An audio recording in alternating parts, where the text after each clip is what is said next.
जब नबी पाक अलैहिस्सलातु वस्सलाम गारे सौर में हज़रत अबू बकर सिद्दीक़ के साथ 3 दिन और 3 रातें आपने गुजारी, तो फिर जब गार से निकले ना, तो फिर आपने मदीना की तरफ अपना सफ़र मुबारक शुरू किया। उस वक़्त नबी पाक के साथ 3 अफराद थे मौजूद। एक हज़रत अबू बकर सिद्दीक़ थे जो गार में रातों में भी अंदर रहे, दूसरे हज़रत अब्दुल्ला राहबर की सूरत में आगे थे, और तीसरे जो हैं वो आमिर बिन फ़हीरा नामी हज़रत अबू बकर सिद्दीक़ के दोस्त भी थे, ग़ुलाम भी थे, वो साथ थे। जब ये काफ़िला मदीने के करीब पहुंचा तो मदीने के करीब एक बस्ती थी। बस्ती क्या थी? वहां 2 खैमे लगे हुए थे, और उन खैमों के अंदर एक खातून रहती थी जिसका नाम उम्मे माबद था।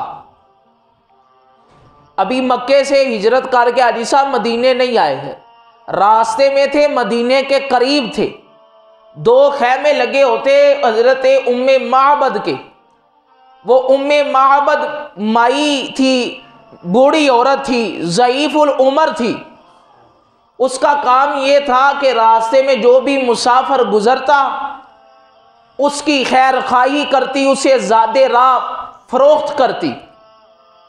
जाहिर है सफ़र में कोई ना कोई रास्ते में ख़रीदारी के लिए, खाने पीने के लिए पुराने वक्तों में कहाँ सामान होता था, तो उसने इस नीयत से खैमा लगाया कि कोई मुसाफिर गुजरेगा तो मैं उसकी खैर खाही करूँगी।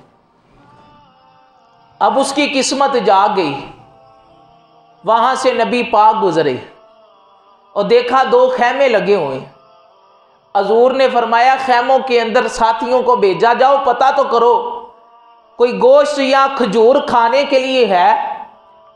तो जब पता किया तो उम्मे माबद कहने लगी ना खजूर है ना गोश्त है, और दूध भी नहीं। जो बकरियां दूध देती थी वो मेरा खावन चरने के लिए ले गया। अब इधर कोई बकरी, कोई दूध देने वाली बकरी नहीं। हजूर फरमाने लगे, फिर साथी को भेजा आपने कहा जाओ उम्मे माबद से पूछ के आओ। और एक रवायत में हजूर खुद गए और खुद जाके पूछा है, उम्मे माबद तेरे खैमे के बाहर जो बकरी एक लागर सी बंधी हुई है, अगर तुम्हारी इजाजत हो तो मैं उसका ना दूध धो लूं। तो कहने लगी मेरे माँ बाप आप पे कुर्बान, ये तो बकरी आ गई, लागर कमजोर है, ये तो चर भी नहीं सकती, दूध कहां से निकालेगी? चर सकती तो खावंद ही ले जाता, ये तो बड़ी कमजोर है, खावंद इसी वजह से छोड़ गया। तो हुजूर फरमाने लगे उम्मे माबद तू इजाजत दे दे, दूध हम खुद ही निकाल लेंगे। इजाजत तो दे दे, दूध हम खुद ही निकाल लेंगे। उम्मे माबद को इजाजत, हजूर को इजाजत उन्होंने दे दी। नबी पाक अलैहिस्सलातु वस्सलाम ने दुआ फरमाई। जब दुआ फरमाई तो फिर महबूब दुआ करे तो रब कैसे टाल सकता है? और जिसने कायनात ही सोने के लिए बनाई हो उसके तो दुआ के लिए हाथ बाद में उठते थे, अल्लाह कबूल पहले फरमा लेता था। तो आपकी दुआ फरमाने की देर थी। रवायत के अंदर मौजूद है कि वो थनों से दूध खुद ब खुद टपकने लग पड़ा कतरों की सूरत में। नबी पाक ने उम्मे माबद को आवाज दी, कहा बर्तन लाओ। बर्तन लाया गया। नबी पाक ने बर्तन से खुद अपने मुबारक हाथों से बकरी का दूध धोया। आज जो बकरियों का दूध धोते हैं, शर्मिंदा ना हुआ करें कि ऐसी सारी जिंदगी डंगर चाह रही है। बकरी का दूध धोना भी हजूर की सुन्नत है, ये भी हजूर की सुन्नत है। आपने अपने मुबारक हाथों से दूध धोया और पहले अपने साथियों को पिलाया और उम्मे माबद को भी पिलाया। कहा तू भी पी, साथियों को कहा तुम भी पियो। जब सारे सैर हो गए तो फिर नबी पाक ने दोबारा दूध धोया, फिर बर्तन भर गया, फिर नबी पाक ने खुद तनावुल फरमाया और तनावुल फरमाने के बाद उम्मे माबद को दुआ दे के चले गए।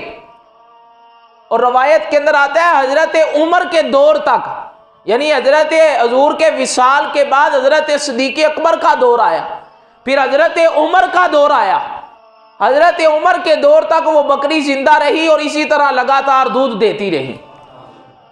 जब तक जिंदा रही, हजूर के मुबारक हाथ मस हुए थे तो वो दूध देती रही। इतना बरकत वाला हाथ।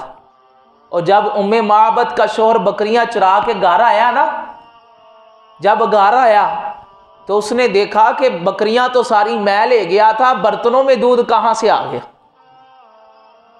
उम्मे माबद को कहने लगा उसका शोहर, ये क्या माजरा है, लागर सी बकरी घर थी, दूध देने के काबिल नहीं, जितनी बकरियां दूध देने वाली थी वो तो मैं ले गया, ये कहां से आ गई।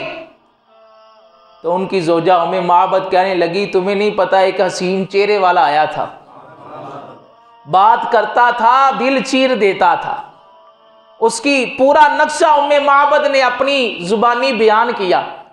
कहा उसकी गनी हुई जुल्फे थी, चमकती हुई दाढ़ी थी और जुबान बड़ी मीठी थी, बात सादा सी करता था लेकिन दिल के अंदर उतर जाती थी। और फिर क्या हुआ कि उम्मे माबद कहने लगी बड़ा सादा सा था लेकिन है बड़ा हसीन था।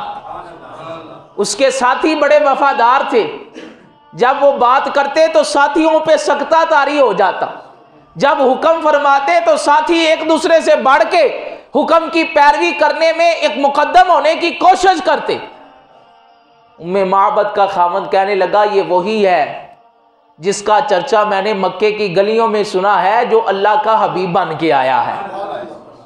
कहा जो अल्लाह का हबीब बन के आया है, मैं ज़रूर, अगर मेरी मुलाकात अल्लाह ने करवा दी तो मैं ज़रूर उसकी गुलामी इख्तियार करके कलमा पढ़ के मुसलमान हो जाऊंगा।